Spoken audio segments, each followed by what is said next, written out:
আপনারা জানেন শরীয়তপুরে যে বর্বরতা যে নির্যাতন হয়েছে একজন চিকিৎসকের উপরে, এটা কোন মানবতাকে হার মানিয়েছে।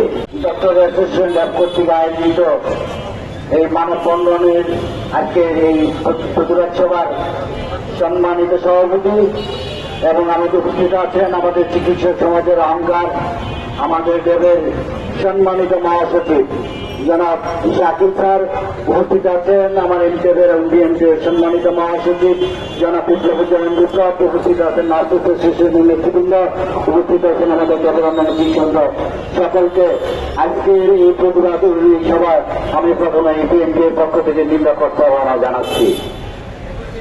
আপনারা জানেন শরীয়তপুরে যে বর্বরতা যে নির্যাতন হয়েছে একজন চিকিৎসকের উপরে, এটা কোন মানবতাকে হার মানিয়েছে। তারই প্রেক্ষাপটে আমরা বিএনপির পক্ষ থেকে তীব্র নিন্দা জানাচ্ছি। ভবিষ্যতে যেন এই ধরনের ঘটনা না ঘটে তার জন্য আমরা সরকার মহোদয়কে অনুরোধ করব বিশ্বের স্বাস্থ্য সেবা প্রতিষ্ঠানগুলোতে যেন তাদের নিরাপত্তাগুলো সুনিশ্চিত করে। আমরা যারা জনগণ যারা রোগী নিয়ে হসপিটালে যাই তাদেরকেও চিন্তা করতে হবে। আমাদের যে চিকিৎসা, যে পরিমাণ চিকিৎসক থাকার কথা, যে পরিমাণ নার্স থাকার কথা, যে পরিমাণ নার্স টেকনোলজিস্ট থাকার কথা, সেই পরিমাণ জনবল আমাদের নেই। বিশ্ব স্বাস্থ্য সংস্থা অনুযায়ী যেখানে 1:3:4 অর্থাৎ একজন ডাক্তারের সাথে 3 জন নার্স, 5 জন মেডিকেল টেকনোলজিস্ট থাকার কথা ছিল।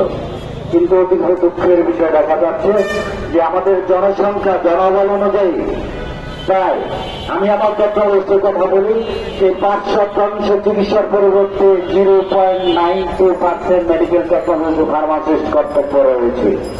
কাজে যারা রোগ নির্ণয়ের দায়িত্বে নিয়োজিত রয়েছেন তাদেরকেও বিভিন্নভাবে নাজেহাল হতে হয়।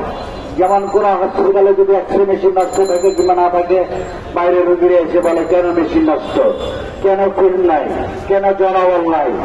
এইসব যে সমস্যাগুলো আছে সেই সমস্যাগুলোকে উঠে আমাদেরকে মেনে নিতে হবে এবং ধীর গতিতে সরকারকে আহ্বান জানাবো অতি দ্রুত নিয়োগ প্রদান করে সারা বাংলাদেশের স্বাস্থ্য প্রতিষ্ঠানগুলোতে রোগ নির্ণয়ের জন্য যে পরিমাণ মেডিকেল টেকনোলজি ফার্মাসিস্ট প্রয়োজন তার দ্রুত নিয়োগ তুলে ইনশাল্লাহ এইগুলো থেকে কিছুটা পরিত্রাণ পাবো। তবে আমি আমার উপর প্রায় নিন্দা জানিয়ে আমি আমার বক্তব্য শেষ করছি।